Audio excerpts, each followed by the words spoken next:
That mistrust is so deep in the healthcare community. And honestly, that's because physicians get preyed on all the time, especially by financial institutions to invest in different deals. I mean, I can't tell you how many physicians who have been marketed or sold an investment that they just put their money in and never hear anything again. And it's Right. so sad because these are healthcare professionals who are literally out saving lives.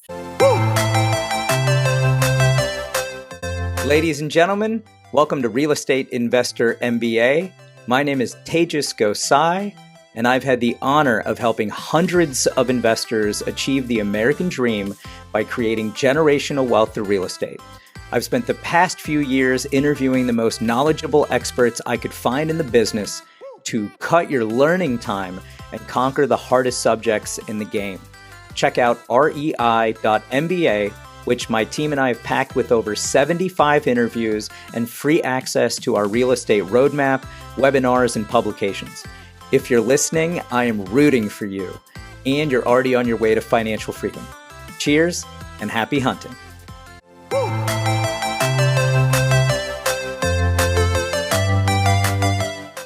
We're back. This is Tejas. I get the best guests on the program. I've had some doctors, physicians, attorneys in the past, and today we have the net worth nurse. Thank you for being here, Savannah.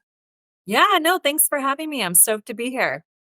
For sure. You have a great background and you've done a lot of things. We only have a 30-minute show, so hit us with the good stuff. Yeah. So I am a registered nurse. I've been a nurse somewhat 10 years now. I really went out of high school pursuing my nursing degree. I love caring for others, had a huge draw towards the field ever since I can remember. And really early on into my nursing career, I was naturally drawn towards process improvement and operations. And so really early on into my nursing career, I went back to school. I got my master's degree in nursing leadership and administration. And I had my eyes set on becoming a CNO, a chief nursing officer. And so I was climbing the corporate ladder within the healthcare system. And it wasn't until beginning of 2020, after having my second daughter, that my priorities started to shift. My husband and I were looking at our lifestyle. We were both working very demanding full-time jobs, and it just didn't allow the freedom and flexibility that we wanted to have in our daughter's Can't see your life. kids. It's the worst. Exactly. And it was, having to hand over my daughters at 3 months old so that I could go back to work because I didn't have a choice. I was very dependent on that paycheck and my W-2. And it really was eye-opening to start learning and investigating different ways to bring in income. And so, with no real estate experience and not really knowing anyone else doing it, we just started Googling different ways to make income and stumbled upon real estate investing for obvious reasons. It's one of the best ways out there to grow wealth. And we went all in.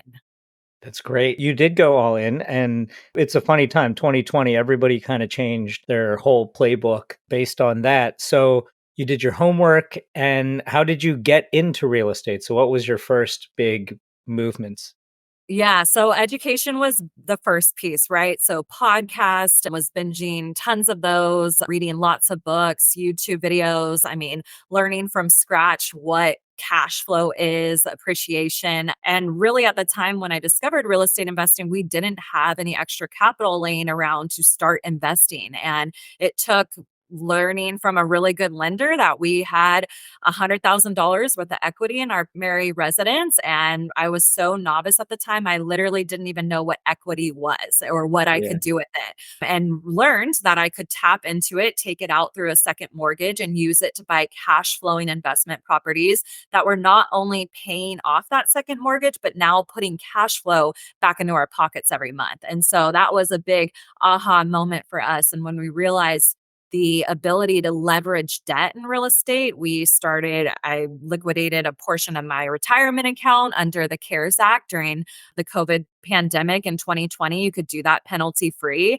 And so started leveraging debt in different ways, got started in a couple of single family homes. They were new build townhomes across the country. I was in Los Angeles, California at the time. And to make capital stretch there, it's a little bit harder. So we were looking out of state. So bought a couple of new build townhomes in Atlanta, Georgia. They were turnkey, pretty easy. And it took really one tenant at 6 months moving out, and we had to repaint the whole thing to realize, yep, our cash flow was depleted at that point. And so kind of switched gears into multifamily. And there's just a lot of scalability there, a lot less risks with higher returns, and then fell in love with syndications Wait, because I got to pause you. Go back for a second. Single family homes, is that like 2021? 2020. So we closed on those homes around April 2020. We took out around $80,000 of that 100K in our primary residence. We took out 80,000 and we used it to buy as two down payments on two new build townhomes.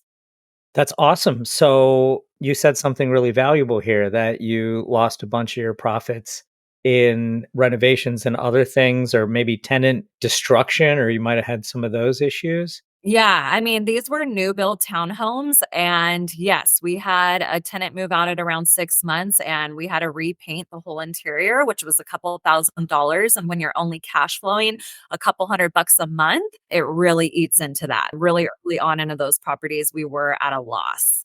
It's good to share that though. A lot of people don't think about the roof that's going to need replaced in 8 years and all these little items, deferred maintenance. And then people don't calculate a reserve in their offer price. And then they're paying too much and they never thought of these things. And I love it though, because you very quickly were like, okay, we need more scale. Multifamily is the way to go. So, how did that transition happen? It's not easy to go from some single families, new in the business to buying.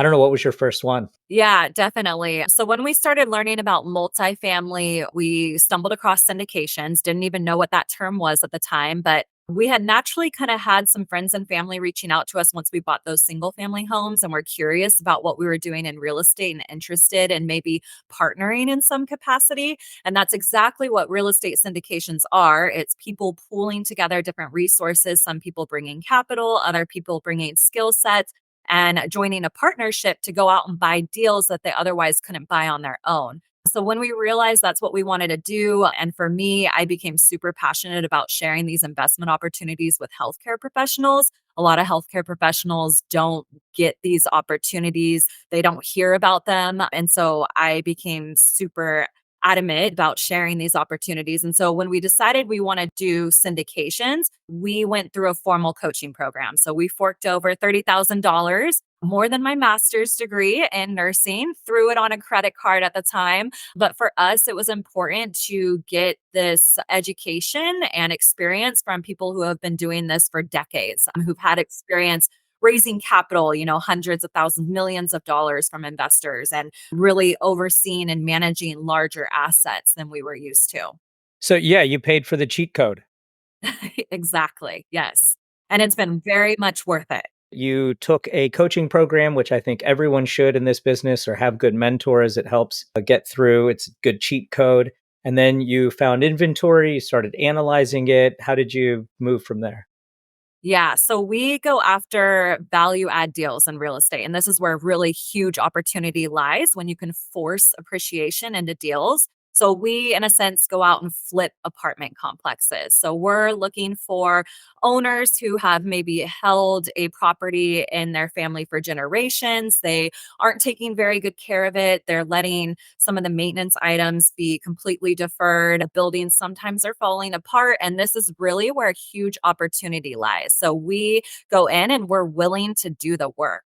So some of the buildings that we're taking over that have rents that are 30% below market value. The last one we just bought, rents were 40% below market value. So Wow. huge opportunity for us to go in there, take care of some of those maintenance items, and then afterwards raise rents. And when you do that, you can really increase the property of these buildings. Multifamily functions a lot differently than single family homes, where single family homes, the value of your home is largely dependent on the value of your neighbors' homes, where multifamily is very dependent on the income that's bringing in. So you can really change the value of these buildings just by increasing income and decreasing expenses. And there's a lot of ways to do that. Increasing income by raising rents. You can start charging for parking, pet fees, laundry, different things like that. And then decreasing expenses. So a lot of these buildings have astronomical expenses. We've seen buildings where the owner, instead of replacing the roof, they're spending like thousands of dollars a month patching it. And so we go in, we see these opportunities and take advantage of them. That's great. What was your first deal you syndicated together? Yeah, so it was a 12 unit up in Oregon. We raised $350,000 for this deal, got a handful of investors for it. And my husband and I went through the process side by side. So we were underwriting deals together. We were calling lenders. Did the inspection together. We had calls with investors, with the legal team. And then, really, after that first deal, that's when we split up the business. So now my husband does acquisitions and asset management. So he's talking to the brokers and the property managers. And then I do a lot more of the investor relations and the marketing. Beautiful. I love husband and wife duo. My wife and I work together on everything, right? Having kids is crazy. I was just going to say, if you can parent together, you can run a business together. Yeah, yeah, totally. So now let's catch up to speed. You did your first deal, obviously successful. You went through your mentoring program, so you're super knowledgeable. What are you doing right now today in this crazy environment? Were you able to get to a bunch of units? Can you share some of the unit counts and areas you're invested in? Yeah, definitely. So we were getting started on this, working full-time jobs. So we've done about 2 to 3 deals every year over the last 3 or 4 years. So we have 6 apartment complexes right now and one self-storage facility. Our 6 apartment complexes are all up in Oregon. We found an amazing broker up there that got us all 6 deals. And then our storage facility is down in Arizona. And we just went full cycle on one of our first deals. So we just sold our 24 unit last month, just closed on that one. Congratulations. That's huge. Yes, yes, thank you. It's so great to hear your story too, to go from this place to this place. And I like it that you're sharing that the mentoring program definitely helped get you through that. So right now you're managing those properties, you have these investors that are happy, they're getting returns, and then you're selling them. You just sold your first one. How did that work out? Are your investors happy? Yes, they're very happy. The majority of my investors are healthcare professionals, and most of them, it's their first real estate investment. So, education for me is the first and foremost. My personal brand, Net Worth Nurse, it's completely revolved around education. So, even on my website and all my social media, I'm really educating people, especially healthcare professionals, about real estate syndications. I mean, really starting with basic returns, like what is an ROI? What is an average annualized return? How can you compare that to the stock You have an market? amazing social media. It's really great Yeah. what you're doing. Yeah. So starting with the education piece has really been big. So our investors are very happy. To date, we have over delivered on all of our projections for our investors. We acquired fixed debt in all of our investments. So we've held strong through the rising interest rates. And really, with inflation over the last few years, it's really driven the income and rising rents in all of our buildings. That first deal we exited, we're originally projecting around 15% average annualized returns. And I think we ended up at around 24% compared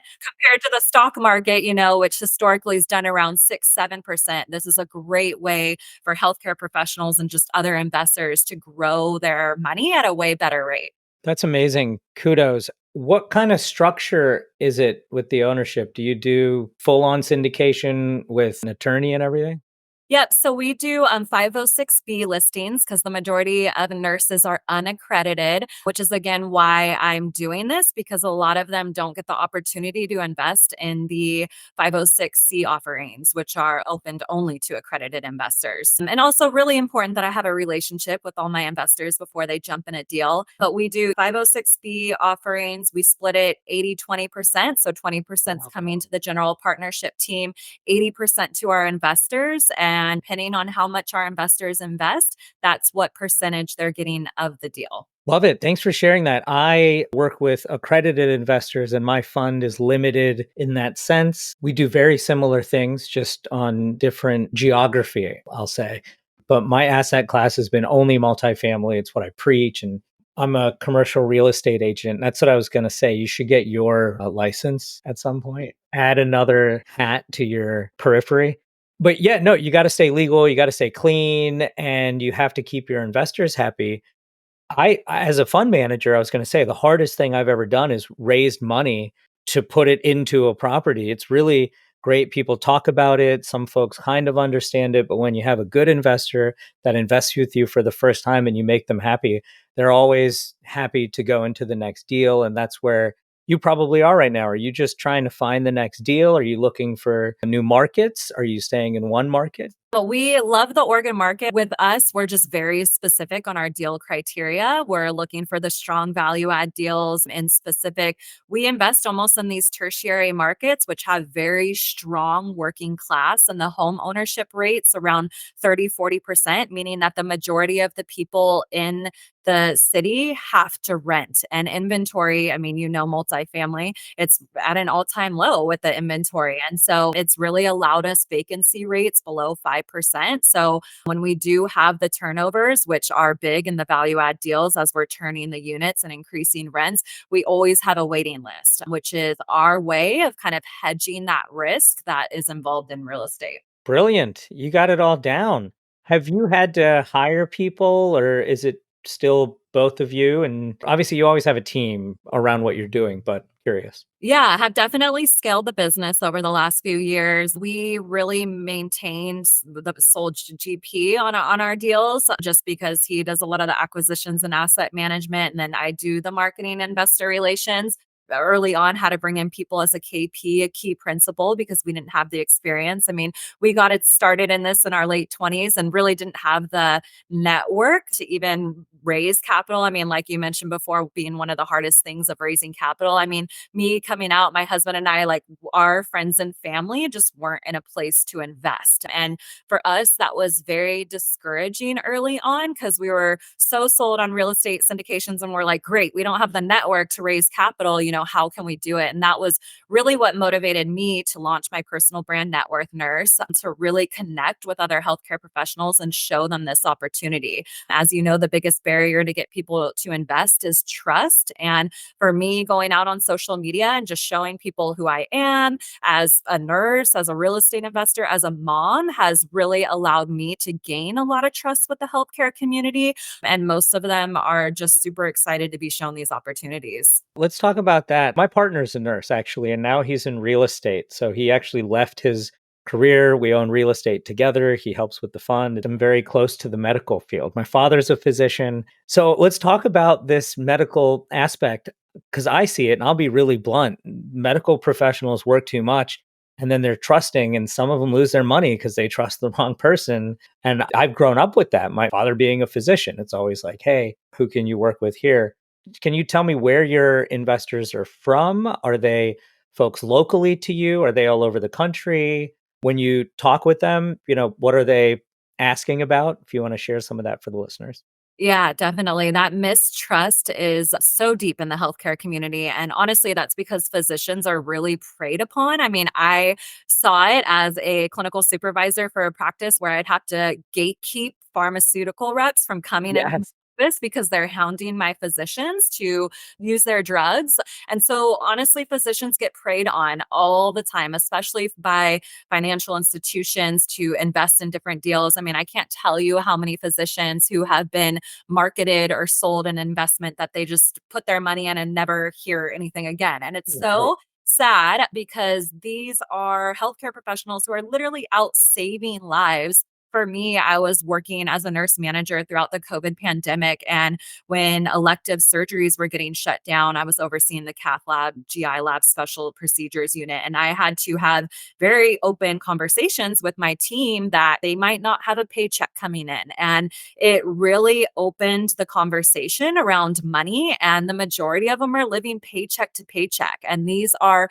high income earners. I'm in California. I mean, up in NorCal right now, where nurses are paid highest in the country. And I can't tell you how many of them have never set up a budget because they literally don't want to look at where their money is going.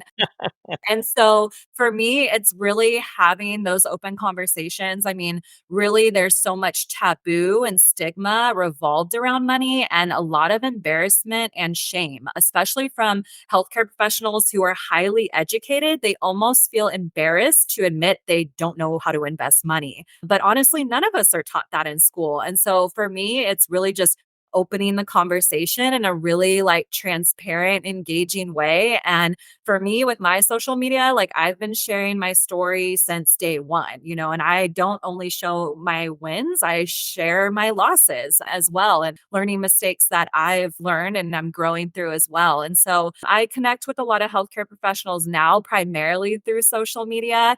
That's my biggest piece, but I am still in the hospital per diem. I work a couple times a month as I'm building a startup, a financial wellness startup. And so it's for healthcare professionals. And so it's super important for me to still maintain presence in that community. But yeah, I mean, some of my investors are employees that have worked with me, physicians that have worked with me, and then also people I've met online or who have heard me on a podcast. Really awesome. How about some crystal ball stuff now that you're in this and you're heavily into it? Like I'll say as a fund manager and you're technically in the same boat, you have to look at yourself in the mirror and be comfortable with the decisions you're making. It's people's life savings and it's a ton of money. What do you see for the future? How do you continue to mitigate risk? Obviously, fixed rates are great, but if you could share a little bit more than that and like crystal ball stuff for the next 6 to 12 months. I mean, I get asked all the time, is now a good time to invest in real estate? My answer will always be yes. I mean, I started investing in 2020 when there was so much uncertainty. And if I would have flipped on the news at that time, I mean, everyone would have told me no one's paying rent. Now is not a good time to be investing or even buy multifamily. And I just kept hearing that multifamily was one of the most resistant asset classes. After the 2008 housing crisis, it was one of the first ones to bounce back, that it was very resilient. People need a place to live. Like I mentioned, the low inventory rate. And so we have had a lot of success with multifamily and we plan to continue investing in it. Self storage has been super fun just because there's a lot of ways to integrate tech into some of those old systems that you see in the storage facilities. And that really makes your expenses very lean, a huge opportunity there for additional income. But for us, yeah, we'll continue to stay focused on multifamily. We have a good thing going in the market that we're in. I can't tell you how many people, when I say that we invest in Oregon, we're like, what? Like, aren't Yeah. there really bad landlord laws there? How are you guys making it work? And I mean, throughout COVID, yeah, we did have a couple evictions. There was moratoriums in place and we were just really working with our property managers at that time. You talked about team earlier. Property managers are huge, especially in these value add deals. I mean, they are your boots on the ground. They're the ones that are overseeing your business plan. If you're expecting to raise rents 5, 6% year after year, like those are numbers that we're vetting out with our property managers. Hey, does this seem realistic? This is what we're budgeting for renovations and repairs. Is this on track? And so it's a way for us to double check all our numbers and solidify our underwriting. We've used agency debt on our last few deals, which is again is How just did that go? Yeah. yeah, I mean, the scrutiny that Yeah. agency debt places on the Can you share underwriting. some of that? Talk about it. Oh, man. Yes. Unfortunately, my husband had to deal with a lot of that, but there was so much back and forth with, I mean, they want to see everything. They Yeah. want to see leases, when rents last increase. If they're not on track with what our numbers were, they're adjusting everything. They go out and make sure that there's certain repairs and things that need to be done. Like, for instance, we had to get one of our driveways repaved and certain safety clearances up to par, in agreement with using their loan. And so I always tell our investors, I mean, this the scrutiny they place on deals is just so much risk mitigated and reassurance that we're looking at great deals. Yeah, if you can make it through that, you're good. Yes, they're very invested in their money. They do not want to lose it. And so they want to make sure that you know what you're doing and that all the numbers make sense. You know what? And for somebody who's newer, well, now you're almost veteran, right? I got one You're exit under, right? So I feel yeah, like that's you're given me a you're yeah. you're you're very knowledgeable, you're close to that point, but going through that is super invaluable to be able to, like, get that knowledge and that type of information. For me, I have a 65-year-old partner who's been in the fund world for many years longer than I have, and so I have to run everything past him, and he's like my agency debt, like, just things I just did not think of, or discrepancies that he's fine. He's like a ninja. But that's how we're a successful fund. That's why we're able to look at ourselves in the mirror and perform. It's so cool to meet you. So, how about some fun stuff here? What's your favorite thing to do with your baby? Yeah. Well, I got a 4-year-old and a 5-year-old now. So they're little ones. We love, I mean, park time is everything. We go to the beach regularly. Just hanging out in their room playing Legos with them is everything to me. But yeah, I mean, the freedom that we've created in our lives in the last 3 years, my husband was able to walk away from his full time job last year. I was Nice. able to walk away from my full time job at 18 months. And we just every single day, we're so grateful for the freedom that real estate has provided in our lives. I mean, we just couldn't even imagine raising these little kids working those full-time jobs that we were working before. So yeah, we're soaking up every moment with them. Love it. Love it. Beautiful family, beautiful business. How does somebody get a hold of you? Net Worth Nurse. So that's my handle on pretty much all social media. So you can find me on Instagram, YouTube, LinkedIn, Facebook. Yes, I'm on TikTok and networthnurse.co. That's my website. I absolutely love connecting with investors, healthcare professionals. So if you're interested in anything I'm chatting about, please reach out. Awesome. I love it. Thank you so much for being here and appreciate the time. Everything's in the notes, so you can click on me wherever we are, click on us, and there's going to be a place where you can get a hold of Savannah. And again, thanks for the time. Cheers. Awesome. Thanks so much. Real Estate Investor MBA. We'll see you next week.